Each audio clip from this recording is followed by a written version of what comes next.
तो दोस्तों, अपने राजस्थान में खाद्य सुरक्षा राशन कार्ड के लिए या फिर एनएफएसए के लिए आज तक भी आपका नाम नहीं जुड़ा है, तो आज भी आप अपना नाम जुड़वा सकते हैं, यानी आवेदन फॉर्म है वो भर सकते हैं।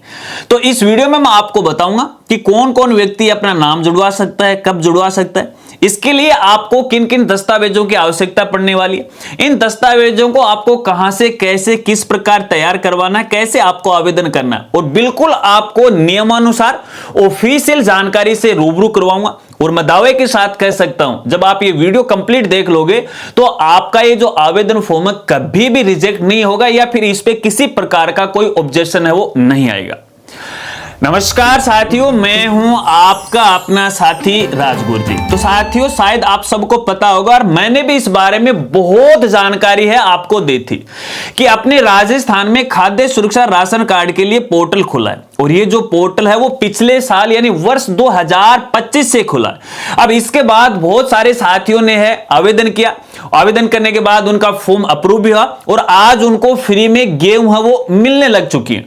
लेकिन इसके बावजूद भी बहुत सारे ऐसे साथी हैं जिन्होंने अब भी यहां पे खाद्य सुरक्षा राशन कार्ड के लिए आवेदन नहीं किया। मैं आपको बता रहा हूं यहां पे बिल्कुल फ्रेश, यानी आज तक आपके घर परिवार का इस राशन कार्ड में नाम नहीं जुड़ा, उनके लिए पहले से जुड़ा हुआ है, उनके लिए नहीं है, तो उनका नाम आप आज ही जुड़वा सकते हो, आज भी आवेदन कर सकते हो। अब यहां पे एक सबसे बड़ा कंफ्यूजन मैं दूर करने वाला हूं कि यहां पे देखिए, इस आवेदन फॉर्म भरने के लिए लास्ट डेट क्या है, तो इसकी कोई भी लास्ट डेट नहीं, कभी भी भर सकते हो, क्योंकि अपने राजस्थान में पहली बार यह व्यवस्था की गई। इस पोर्टल को है साल भर के लिए खुला रखा जाता है। हालांकि पिछले वर्षों की अपन बात करें तो यह पोर्टल है कोई कोई साल में खोला जाता था, 2 साल में 3 साल में एक बार खोला जाता, लेकिन आजकल ऐसा मसला नहीं है। आजकल ये जो पोर्टल है वो ऑटोमेटिक ही खुलता है। मान लेते हैं कि यहां पे सरकार की कैपेसिटी 10 व्यक्तियों को फ्री में राशन देने की है। अब वो 10 व्यक्ति पूरे हो जाते हैं तो पोर्टल है वो लॉक हो जाएगा। अगर वो 10 व्यक्ति पूरे नहीं होती हैं, जब तक पूरे नहीं होते हैं तब तक ये पोर्टल वो खुला रहेगा। तो ऐसे में यहां पे मैं देखिए सभी साथियों से कहना चाहूंगा जो कि राजस्थान के निवासी हैं, आपको आवेदन जरूर करना चाहिए। लेकिन आवेदन करने से पहले इसके कुछ शर्तें हैं, नियम है, मैं आपको बता देता हूं जिनको आपको खास तौर पर ध्यान रखना है। पहली बात तो यह है कि खाद्य सुरक्षा के लिए कौन कौन व्यक्ति अपात्र हैं, कौन ये फॉर्म नहीं भर सकता। यदि आपके पूरे परिवार की वार्षिक आय 1 लाख से ज्यादा नहीं भर सकते। इसके अलावा यदि आपके घर में कोई 4 पहिया वाहन है, केवल जो हमारा कृषि ट्रैक्टर है उसको छोड़ के, और कोई व्यवसायिक साधन है उसको छोड़कर, जैसे कोई टैक्सी पास पिकअप है आपके घर में, या टैक्सी पास कोई व्हीकल है उसको छोड़ करके है, बाकी आप इसके लिए पात्र नहीं हो। यहां पे यदि आपके नाम या आपके घर के परिवार के किसी भी सदस्य के नाम से पर्सनल गाड़ी है तो भैया आप काम है वो नहीं कर सकते, यानी इसके लिए पात्र नहीं हो। इसके अलावा आपके घर में कोई अर्ध सरकारी या सरकारी कर्मचारी तो भी नहीं भर सकते। यदि आपके पास पक्का मकान है 2000 फीट का ग्रामीण क्षेत्र के लिए, शहरी क्षेत्र के लिए 1500 का, तो भी आप यहां पे नहीं कर सकते। इससे कम है तो आप यहां पे है इसके लिए आवेदन कर सकते हो। देखिए सबसे बड़ी पात्रता ये अपात्रता यही, बाकी सभी जो कैंडिडेट हैं इसके लिए आवेदन कर सकते हैं। अब साथियों यहां पे बताना चाहूंगा, देखिएगा जब भी आप ये आवेदन करो ना, इससे पहले पूर्व में आपको कुछ तैयारियां करनी पड़ेगी। पहली बात तो एक तो आपके परिवार का जो राशन कार्ड है वो पहले से ही बना होना चाहिए। एक बात मैं पहले ही क्लियर कर देता हूं, देखिएगा बहुत सारे ऐसे लोग हैं जिनको सरकारी योजनाओं का फायदा उठाने का बारे में खास तौर पे पता नहीं होता। वो खुलासा मैं यहां पे कर रहा हूं, बहुत सारे साथियों ने पूछा है। यदि आपका परिवार बड़ा है और बड़ी कमाई है, लेकिन उस परिवार के अंदर 10-15 सदस्य हैं, 5-7 सदस्य हैं, तो भैया एक काम कीजिएगा, आप अपने परिवार को डिवाइड कर लीजिएगा। हालांकि संयुक्त परिवार बहुत हैं अपने राजस्थान में, उसको डिवाइड भाग लीजिएगा, न्यारा हो जाएगा, ये मान लो सीधा सीधा। इसका मतलब है आप अपने नाम से अलग से राशन कार्ड बनाइएगा, अपने नाम से अलग से जन आधार बनाएगा, ठीक है। ये जब काम हो जाता है तो पूरे परिवार की जो आय है उस क्राइटेरिया से आप बाहर हो जाते हो। ये अब कहेंगे ये तो नियमों के विरोध है। अरे नियमों के विरोध हम लोग ही नहीं कर रहे हैं, जो बड़े बड़े आईएएस आपको मैं बता रहा हूं जिन्होंने ईडब्ल्यूएस कैटेगरी का फायदा उठाया, जबकि उसके मां बाप हैं सब सर्विसमैन, और यहां तक कि आईएएस ऑफिसर भी हैं वो। और आपको पता है एक आईएएस ऑफिसर की इनकम कितनी होती है महीने भर की, तो फिर वो उसका ईडब्ल्यूएस कैसे बन सकता है? ईडब्ल्यूएस के लिए 8 लाख की यहां पे समय सीमा रहती है।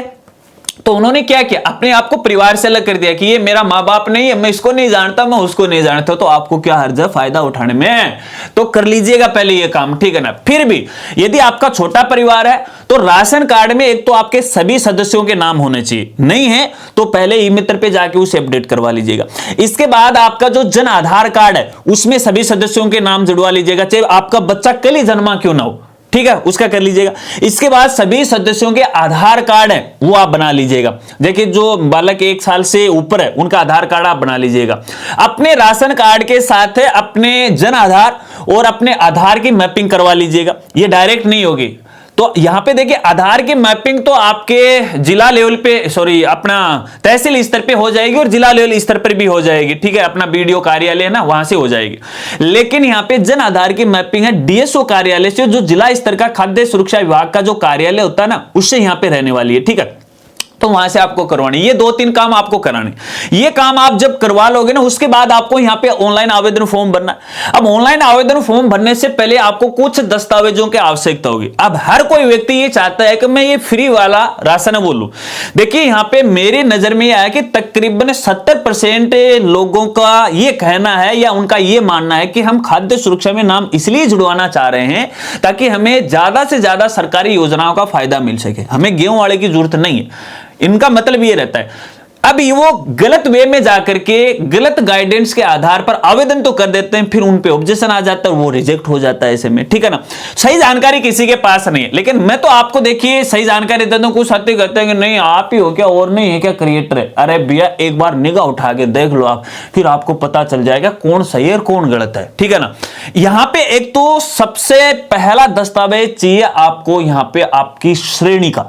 अब श्रेणी का मतलब ये होता है कि जैसे अपन आवेदन करते हैं तो आपकी एक कैटेगरी निर्धारित की गई, बहुत सारी कैटेगरी है यहाँ पे 30-35 कैटेगरी निर्धारित की। जैसे कोई आप नरेगा के कर्मचारी हो या फिर आप कोई लघु किसान हो या फिर कोई आप सीमांत किसान हो, ठीक है ना। इस तरह से कोई आप पेंशन धारक हो, कोई विकलांग श्रेणी में आते हो, ये इस तरह की कई कैटेगरी यहाँ पे निर्धारित की गई।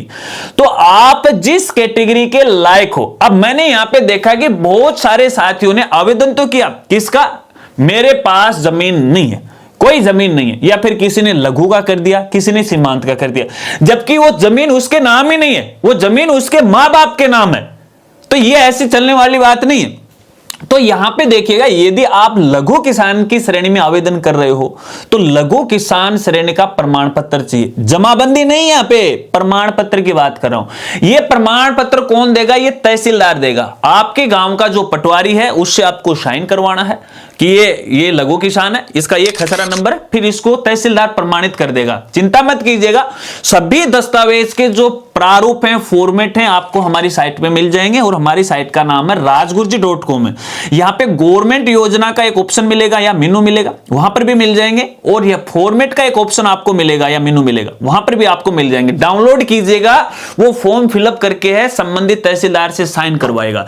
देखिए जब आप ऑनलाइन आवेदन करोगे ना, अधिकतर ई मित्र वालों ने बहुत गलती की है। कई ई मित्र वाले साथी हैं वो मेरे से नाराज भी हो सकते हैं कि राजगुरु जी आप तो हमें हर बार उलाना देते हो, और जब गलती आप करते हो तो उलाना मैं आपको ही दूंगा ना। अब भी एक केस मेरे सामने आया, मैं आपको बता देता हूं। देखिए ई मित्र वाले की कितनी बड़ी गलती है। एक स्कूल साथी की मान्यता का आवेदन कर दिया, ठीक है, अब उसको रूल का पता नहीं है, चालान बनाना पड़ता है। उसने क्या किया, जो चालान है वो किसी दूसरी साइट पे, ईग्रास की साइट होती है अपने राजस्थान में, उसी हेड के नाम से वो काट दिया, बोला आपका फॉर्म जमा हो गया। और अब वो साथी है ना, मेरे पास कॉल किया, उन्होंने मैसेज किया पहले, तो फिर कॉल से हमारी बात हुई। वो साथी भी एक बड़ा क्रिएटर है, एक गवर्नमेंट टीचर है जो कि यूट्यूब के ऊपर है, अपनी क्लासेस देते हैं और अपनी आवाज अपने कलम के नाम से हमारे साथी हैं वो, ठीक है ना। वो बता वो गलती कर दी, अब किसकी वजह से मित्र, जब मैंने इसकी जांच की, निदेशालय संपर्क किया तो पता चला कि उन्होंने तो चालान ही दूसरी साइड से काट दिया, फॉर्म में लोक नहीं हुआ। तो ऐसी गलती करते ही मित्रवर्ण की वजह से उनकी एक पूरी साल और पैसा बर्बाद हो गया, वो पैसा कहीं से भी नहीं आने वाला है ना। तो ऐसे में मैं कहना चाहूंगा, क्योंकि जब ऑनलाइन फॉर्म आप भरते हो तो वहां पे केवल की भी श्रेणी का दस्तावेज अपलोड करें, तो वहां पे केवल एक श्रेणी का दस्तावेज आपको अपलोड नहीं करना, वहां पे एक ही पीडीएफ के अंदर आपको 5-7 दस्तावेज हैं वो अपडेट करने महाराज, ठीक है ना, फिर ऑब्जेक्शन आ जाए, क्योंकि जब आप करते हो तो ऑब्जेक्शन लगाएंगे, आपका राशन कार्ड अटैच नहीं है, कृपया इसे लगाएगा, ठीक है, आपका जन आधार अटैच नहीं है, इसे ये लगाएगा, वगैरह वगैरह, ठीक है ना। तो इस बात को आपको खास तौर पे ध्यान रखना है। तो एक तो आपका ये प्रमाण पत्र होगा जो भी आपकी कैटेगरी है। अब मान लेते हैं आप नरेगा के कर्मचारी हो, तो नरेगा का आपका जॉब कार्ड का प्रमाण पत्र वगैरह वगैरह वो चाहिए, वो आपको ग्राम सेवक बना के देगा, उनके पास फॉर्मेट है, ठीक है ना। मैंने तो यहाँ पे लघु किसान, सीमांत किसान, इनका ही फॉर्मेट आपकी सुविधा के लिए तैयार किया गया। बाकी अलग अलग जिलों वाइज है, यहाँ पे तहसील कार्यालय के द्वारा अलग अलग फॉर्मेट भी तैयार किए गए हैं। हमने तो एक जो फॉर्मेट आपकी सुविधा के लिए उपलब्ध करवाया गया है, अलग अलग जिलों से इंक्वायरी करके कि ये फॉर्मेट है, ये जेन्युइन बन जाएगा, तो ऐसा तैयार करके दे दिया। बहुत सारे साथियों ने इसको तैयार भी करवाया, किसी प्रकार की कोई दिक्कत नहीं है। तो जो भी आपकी कैटेगरी है, संबंधित डिपार्टमेंट के व्यक्तियों से आपको उसको प्रमाणित करवाना पड़ेगा, ठीक है ना। उनका एक फॉर्मेट होगा, हस्ताक्षर, सील, साइन होगी, तो वो प्रमाण पत्र एक होगा। इसके साथ यहाँ पे घोषणा पत्र है जो कि 50 रुपए की स्टाम्प पे आपको प्रिंट करवाना है, ठीक है, वो फॉर्मेट भी आपको मिल जाएंगे। इसके साथ साथ यहाँ पे देखिएगा एक आपका राशन कार्ड, एक आपका यहाँ पे जन आधार कार्ड, ये इसके साथ आपको अटैच करना है। इसके अलावा यदि आपने कोई विशेष श्रेणी को सिलेक्ट करते हुए आवेदन कर रहे हो तो उसका संबंधित दस्तावेज आपको यहाँ पे अपलोड करना है।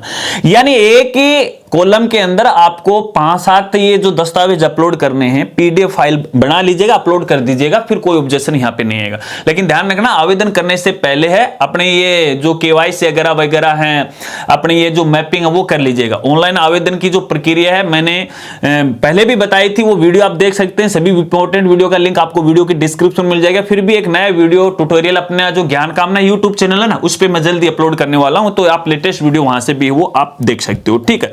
चलिए, इसके बाद यहां पे देखिए, जैसे आप ये काम कंप्लीट कर लोगे ना, उसके बाद आपको आवेदन करना है। आवेदन है बिल्कुल निःशुल्क है, आप अपने मोबाइल से ही आवेदन कर सकते हो, कुछ नहीं चाहिए, केवल आपको अपना राशन कार्ड नंबर चाहिए और जो दस्तावेज मैंने बताए हैं वो पीडीएफ फाइल में चाहिए। बस जैसे जैसे वीडियो में जो मैंने प्रोसेस बताई वो आप देखते जाइएगा और घर बैठे आवेदन कर दीजिएगा। फिर भी आपको समस्या आ रही है तो संबंधित ई मित्र वाले साथी की आप मदद ले सकते हैं, वो आपका आवेदन फॉर्म कंप्लीट कर देगा, वो आपसे कुछ 150 रुपए है वो ले लेगा, ठीक है। इससे अगर कोई ज्यादा ले रहा है, कोई 500 रुपए बोल रहा है कि 5000 रुपए, 2000 रुपए, तो सरासर गलत है। कोई ये बोल रहा है कि मैं आपका नाम जुड़वा दूंगा, इतने पैसे मुझे दे दो, तो बिल्कुल भी आप मत दीजिएगा, क्योंकि नियमानुसार यदि पात्रता की श्रेणी में आप आते हो तो आपका नाम 100% यहां पे वो जुड़ने वाला है। चलिए, यदि आप खुद ही आवेदन करना चाहते हो तो इसके लिए आपको अपने राजस्थान की फूड डिपार्टमेंट की ऑफिशियल साइट पे जाना होगा, जिसका URL है food.rajasthan.gov.in है। तो यहां पे आप जाएगा, डायरेक्ट गूगल पे आप सर्च करोगे, नहीं मिलोगे। ये जो URL है आपको यहां पे लगाना, अपने मोबाइल के किसी भी ब्राउजर में ओपन करना है। ओपन करने के बाद यहां पे देखिएगा साइड में आपको ऑप्शन है वो मिल जाएगा यहां पे। उसके बाद एक नया पोर्टल है वो ओपन हो जाएगा और यहां से आप एक नए आवेदन के लिए क्लिक कीजिएगा। इसके बाद अपना जिला है, अपना राशन नंबर है, यहां पे डालिएगा। उसके बाद है आपकी केवाईसी वगैरह वगैरह, जन आधार को चुनेगा, ओटीपी वगैरह वगैरह यहां पे आने वाले हैं। आपका फॉर्म है वो ओपन हो जाएगा। फॉर्म ओपन होने के बाद यहां पे है आप चाहेगी जानकारी भरिएगा, लास्ट में फॉर्म को फाइनल सबमिट है वो कर दीजिएगा। और जब सबमिट हो जाएगा तो कुछ समय बाद आपके दस्तावेज की वेरिफिकेशन की प्रोसेस है वो चलनी शुरू हो जाएगी और इसमें थोड़ा सा समय लगने वाला है। तो ऐसे में सभी साथियों को कहना चाहूंगा, अगर आपने आज भी आवेदन नहीं किया तो आज भी आप यहां पे आवेदन है वो कर सकते हो। आशा रखता हूं अब आप अच्छी तरह से वो समझ गए होंगे। अगर वीडियो जानकारी आपको अच्छी लगी तो वीडियो को लाइक कीजिएगा, हो सके तो इस वीडियो को अपने साथियों के साथ वो जरूर शेयर कीजिएगा। इसके अलावा इस योजना को लेके, राशन कार्ड को लेके यदि आपके और भी कोई सवाल है तो बेझिझक आप मेरे साथ शेयर कर सकते हैं, आपकी मदद करने में मुझे खुशी होगी। तो मिलते हैं फ्रेंड्स अगली एक नई वीडियो के साथ, नए अपडेट के साथ। तब तक के लिए जय हिंद, जय भारत।